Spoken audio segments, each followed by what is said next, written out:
Learned that this woman, who was running an illegal dog kennel in Franklin County, is facing even more fines now from the state. A couple says that this dog died while in her care. WRL's Destiny Patterson has been following this story for weeks. She found out what's next for Green Meadow Kennels and got a better idea of the conditions inside. Amory Green was served another civil penalty from the Department of Agriculture, this time for $9,600. The citation lists several issues, including not providing water for at least 15 dogs and not having enough space for at least 2 dogs to turn and walk freely inside of their enclosures. Inspectors also found excessive urine and fecal matter inside of that facility.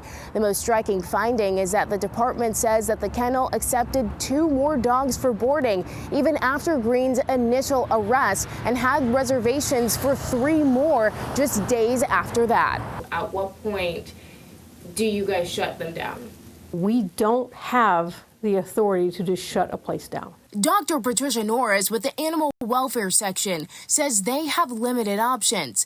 Often they have to get the sheriff's office involved if owners don't comply. We have the authority to take a license, revoke a license, suspend it, or deny it.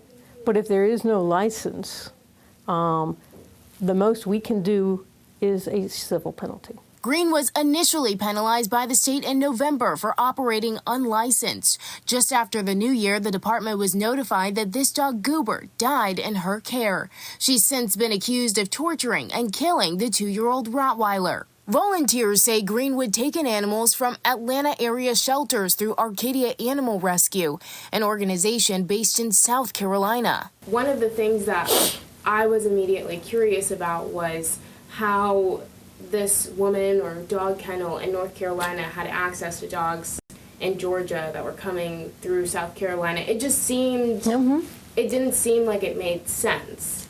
And yeah, you are correct.